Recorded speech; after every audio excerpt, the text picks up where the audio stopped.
Hello? Hey, Dave, how's it going? It's John. John? Oh, yeah, it's good. It's good. Zach told you we're just driving, so if we get cut off, we'll come back, you know. Yeah, no problem. No problem.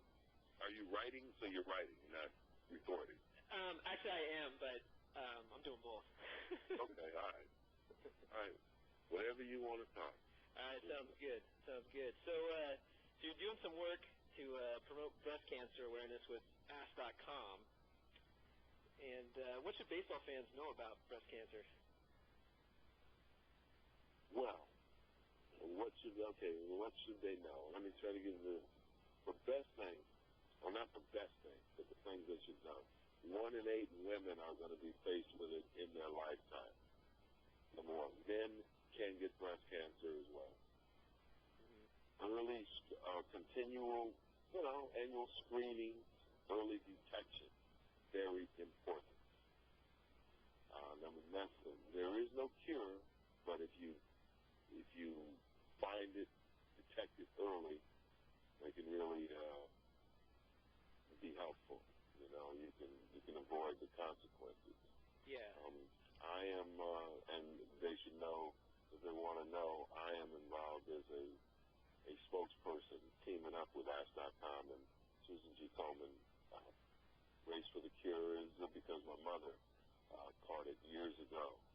And even with my resources and connections and little knowledge, we weren't able to arrest it, and that's, why she passed away. So here we are 20-plus years later. It gives me an opportunity to, they got a great platform when you go to Ask.com/for-the-cure.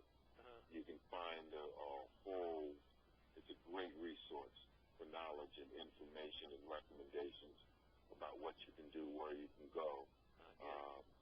So that's a great thing. So those are some of the things that I would basically tell people. And we're making progress. Yeah, we're making progress. Good. And Susan G. Komen, whenever people see an event in their town, whether it's a race or whatever the case may be, it's a great thing to be involved in. And because they got a lot of outreach, and they do a lot of great research. So yeah, I know we got plenty of those races in San Diego, and a lot of us partaking in them. Oh, you're in San Diego? Okay. Yeah. Exactly. So, MLB's been doing this tradition of breast cancer awareness on Mother's Day and prostate cancer awareness on Father's Day. Would you be in favor of just a day, in addition or whatnot, just to cancer awareness, altogether? No, I think they're doing that as well. Their baseball has teamed up with I think it's Stand Up to Cancer, which is a bigger event. So no, this is fine. Father's Day, prostate cancer, Mother's Day, breast cancer, and Stand Up to Cancer overall. So no, it's fine. I'm glad that they're doing it. I wish we'd have talked about it or done it 20 years ago. Maybe I would know where to go and what to do. Definitely. Well, there's been a lot of talk, with Steinbrenner passing recently and that. And as Padre fans, we all want to know, how close did you come to entering the Hall as a Yankee, not a Padre? How close? I couldn't tell you that, but when it came down to it, I was drafted by the Padres. They gave me a chance to play right away, Major League. I did everything for the first time, right there. First hit, first home run, first All-Star game. And actually, I started my foundation out there. So, all of those things went into account. Right. And it's funny because I hadn't been, at the end of my career, I just regained contact with the Padres. John Moores was very active and thought that I should be involved with the history and the tradition of the organization. So when I finished playing, that happened. I was a board member, and working with the Padres, so it became apparent that that's what I was going to do. The Yankees have played 51 more games, I think. 51? 55 more at that. Can you believe? So it was close. I played really more years back there, but so that's the way it worked out. Yeah, so George really didn't have any influence on the decision? Well, I don't know. He wasn't talking to me. He started around that time, but I'm glad that at least we were able to communicate as a respectful human being late in his life. So. Right. So you're still working for the Padres right now. I know you've got a job, and as that job became different since the new ownership, and what does your job exactly entail with the Padres? Well, I'm executive vice president, senior advisor, and I've actually. It's not a narrow category. I provide information for our owner, for our president, I work with the different departments and created different programs. You've seen Negro League Day and Alumni Day, and I've done everything. If they put a broom on my backside, the dugout would be clean too. I do a lot of work. I've been done a lot. Do a lot with the organization. So it's not narrow. It's not a narrow focus, I guess. Right. General ambassador. But now it's been almost 10 years. Yeah. Almost. Yeah, I guess you and Gwynn are for now, the two guys people think of when they think of the Padres. How do you compare yourself to Gwynn, if you do at all? I don't really. We've never really kind of done that, compared. I was playing for the Padres. I have to see where Tony Gwynn was in 1973. Right. Very young man. But ultimately, the Padres ended up with two pretty good outfielders. Whoever drafted us is pretty smart. Yeah, definitely. Tony, they call him Mr. Padre because he played his whole career there. Yeah. And I was shaking him up around baseball a little before then, and I ended up playing for 16. I played both leagues, both countries. That's right. Both coasts. So people know me, I guess, not just as a Padre, they know me nationally, internationally, I guess. That's how it kind of compares, Yeah.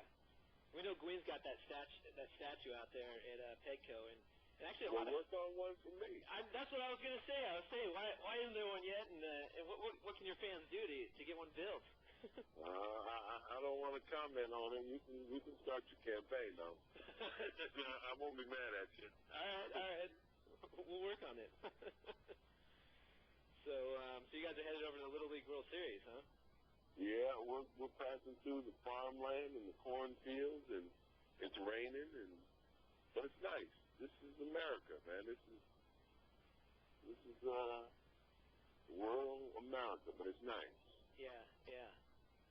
Are you got any plans while you're there? Are you doing any functions, or are you just as a fan?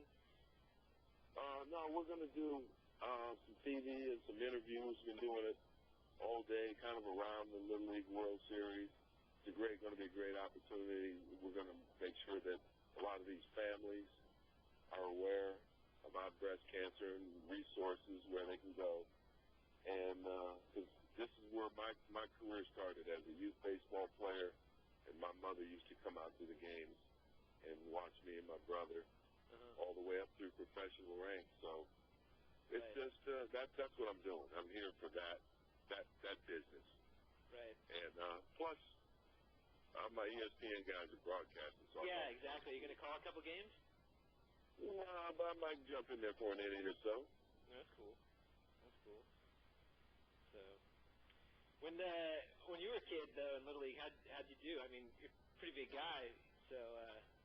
Well, no, I grew up as a tall guy, but I was an average-sized kid coming up. And when I was young, it was we didn't call it Little League because Little League started in 1951, and then I started playing probably about 19, and that was when I was born. Us playing youth baseball probably